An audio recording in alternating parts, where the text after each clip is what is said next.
अगर आपने ईपीएफओ की हायर पेंशन ऑप्शन को सेलेक्ट किया था तो आपको कितनी हायर पेंशन मिलने वाली है, इसके बारे में अब हमारे पास क्लैरिटी शायद आ गई है। आज मुझे मेरे टेलीग्राम चैनल पे और व्हाट्सएप पे भी काफ़ी लोगों ने फॉरवर्ड किए वो डॉक्यूमेंट जो कि लोगों को ईपीएफओ से मिले थे, यानी कि ईपीएफओ ने उनको रीच आउट किया था कि आपकी जो कैलकुलेशन है पैसा जमा कराने की वो ये है, और उसके लास्ट पेज पे फॉर्मूला दिया हुआ था कि आपकी मंथली पेंशन जो है वो कैसे कैलकुलेट होगी अगर आपने हायर पेंशन को ऑप्ट इन किया हुआ है। ये सारी की सारी डिटेल मैं आपके साथ शेयर करने वाला हूं आज के वीडियो में, लेकिन एक वर्ड ऑफ कॉशन यहां पे कहूंगा कि अपनी सूझबूझ को यूज़ कीजिएगा इस वीडियो के थ्रू, और इसके बाद भी कि जो इन्फॉर्मेशन मिली है मैं उसको इंडिपेंडेंटली अभी वेरीफाई नहीं कर पाया हूं, तो हो सकता है इसमें आने वाले टाइम में भी कोई चेंजेस हो, लेकिन जो भी मेरे को आज चीज़ पता है या आज इन्फॉर्मेशन है वो मैं आपके साथ शेयर करने वाला हूँ। मेरा नाम है अमित, आप देख रहे हैं पैसा मैटर्स, और अगर आप पहली बार मेरे चैनल पर आए हैं तो इसे सब्सक्राइब करना ना भूलेगा ताकि जब भी मैं नेक्स्ट वीडियो इस टॉपिक पर लेके आऊँ आपके पास नोटिफिकेशन आ सके। तो अब मैं आपको लेके चलता हूं कि ये क्या फॉर्मूला है और आपको इसके थ्रू किस तरीके से कैलकुलेशन करके कैलकुलेट करना है कि आपको हायर पेंशन कितनी मिलने वाली है। तो आप स्क्रीन पे देखेंगे कि सबसे पहले हम बात कर रहे हैं पार्ट 1 की। देखिए, 2 पार्ट के अंदर इसकी कैलकुलेशन होती है और पार्ट 1 की कैलकुलेशन कैसे होती है अब आपको मैं समझाता हूं। सबसे पहले आपको निकालना है period of service in days with effect from 16 November 1995 till 31 अगस्त 2014। अब ये दोनों डेट्स बहुत इंपॉर्टेंट है। 16 नवंबर 1995 वो डेट थी जब ईपीएस की हायर पेंशन स्कीम लॉन्च हुई थी, जिसको हम ईपीएस 95 स्कीम भी कहते हैं, और 1 सितंबर 2014 वो डेट थी जब हमारे पास यहाँ पे मेजर अमेंडमेंट आया था कि अगर आपकी सैलरी 15,000 से ज़्यादा है तो आप ईपीएस के एलिजिबल नहीं है। प्लस जो 60 मंथ्स के एवरेज वाला फॉर्मूला है वो भी 1 सितंबर 2014 से बाद आया था। तो सबसे पहले आपको डेज कैलकुलेट करने हैं, इन दोनों के बीच में क्या है, इन दोनों डेट्स के बीच में क्या है, जिस भी दिन से आपने ज्वाइन किया था। फॉर एग्जांपल, अगर आपने 1 जनवरी 2010 से ज्वाइन किया था तो 1 जनवरी 2010 से लेकर 31 अगस्त 2014 के बीच में कितने डेज निकल के आते हैं ये आपको कैलकुलेट करना है। इसके बाद इसमें आपको ऐड करना है 730 डेज अगर आप 2 एक्स्ट्रा ईयर्स के लिए एलिजिबल हैं। ये 2 ईयर्स की एलिजिबिलिटी क्राइटेरिया क्या थी कि अगर आप 20 ईयर्स तक ईपीएफओ के मेंबर रहे हैं तो 2 साल का एक्स्ट्रा आपको +2 का फैक्टर वहां पे मिलता था, और ये +2 फैक्टर आपको यहां पे डालना है। मैंने इस पर डेडिकेटेड एक वीडियो बनाया हुआ है कि सब लोगों को गलत मालूम है कैलकुलेशन कैसे होती है ईपीएफओ की, जिसको मैं आगे भी रेफर करूंगा। इसमें से अब हमें माइनस करना है नॉन कंट्रीब्यूटरी पीरियड। अगर बीच में से कोई ऐसा टाइम था जब आप ईपीएफओ में कंट्रीब्यूशन नहीं कर रहे थे तो वो जितने भी दिन आते हैं उसको आपको सब्ट्रैक्ट कर देना है, और जो भी वैल्यू आपके पास इससे निकल के आएगी उसको हमें कॉल करना है ए। तो हमारे पास यहाँ पे आ गए नंबर ऑफ डेज, यानी कि कितने दिन जो है आपने जॉब पे काम किया है और ईपीएफओ के अंदर कंट्रीब्यूट किया है, और जो भी दिन आपने कंट्रीब्यूट नहीं किया था उसको आपने सब्ट्रैक्ट कर दिया है। तो हमारे पास वैल्यू आ गई ए। अब इसके बाद आपको क्या निकालना है, average of wages of 12 months wages preceding 1 September 2014 in rupees. अब आपको यहाँ पे हमें 1 सितंबर 2014 से पहले जो फॉर्मूला था वो था कि आपको एवरेज लेना था 12 महीने की वेजेस का, और उसके बाद जो फॉर्मूला था वो था कि 60 महीने की वेजेस का।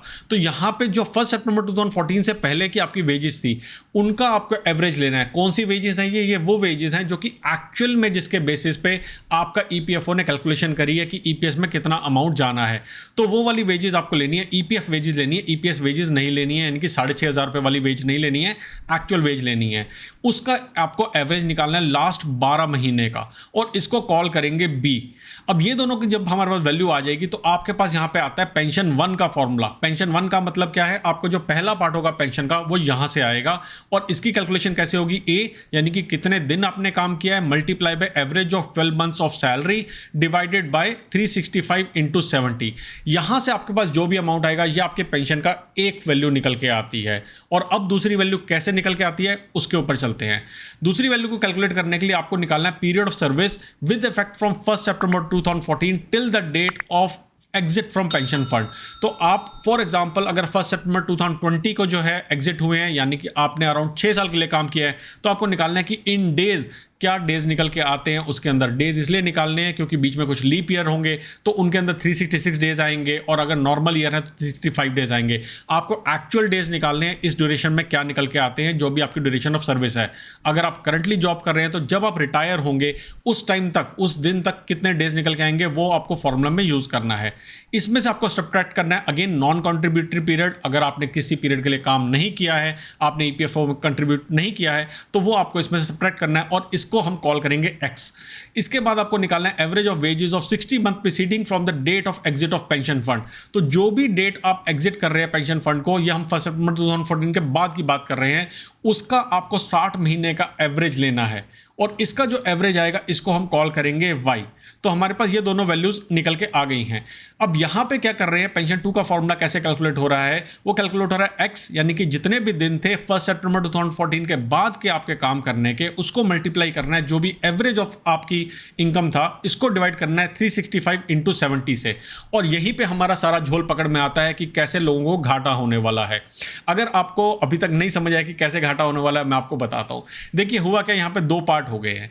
पार्ट 1 में क्या था, पार्ट 1 में हमने निकाला था कि आपकी जो कैलकुलेशन है पेंशन की वो है पहले पीरियड में और उस टाइम पे आपकी वेजेस थी कम।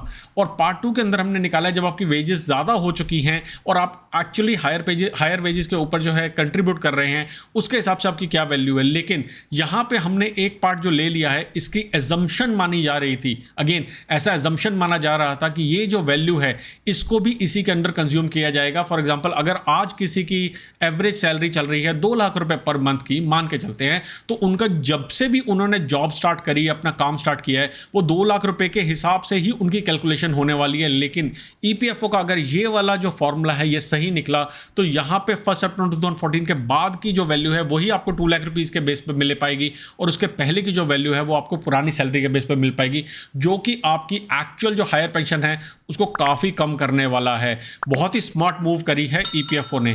तो अब पेंशन की कैलकुलेशन कैसे हो रही है, टोटल पेंशन की कैलकुलेशन कैसे हो रही है, आपको करना है पेंशन 1 लेना है, यानी कि जो यहां से वैल्यू निकल के आएगी आपको वो लेनी है, और इसके अंदर आपको ऐड करना है पेंशन 2, यानी कि जो यहां से वैल्यू निकल के आ रही है वो आपको ऐड करना है। और अगर आप 1995 से पहले भी काम कर रहे थे तो वहां से जो पेंशन निकल के आती है आपको वो ऐड करना है।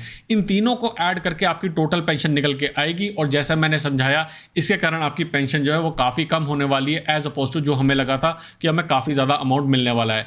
अगर आप इसका एग्जाम्पल देखना चाहते हैं तो नीचे कमेंट सेक्शन में येस कर देना ताकि मैं डिटेल एग्जाम्पल की मदद से आपको इसको समझा सकूं कि कैसे आपको इसका घाटा होने वाला है अगर ये सच निकल के आती है बात तो। और अगर ईपीएफओ की कैलकुलेशन को आपने डिटेल में नहीं देखा है तो मैंने इसके ऊपर एक डेडिकेटेड वीडियो बनाया कि सबने आपको गलत बताया कि ईपीएफओ की एक्चुअल में कैलकुलेशन कैसे होती है और वो 730 डेज वाला जो फॉर्मूला है वो भी कहां पे यूज होता है, इसको भी मैंने डिटेल से अपने वीडियो में बताया हुआ है। अगर ये वीडियो पसंद आया तो लाइक करना ना भूलेगा और अपने एम्प्लॉय सर्कल के अंदर जरूर शेयर कीजिएगा। जल्दी आएंगे एक और वीडियो लेके, तब तक के लिए बचाते रहे, कमाते रहे, बिकॉज एवरी पैसा मैटर्स।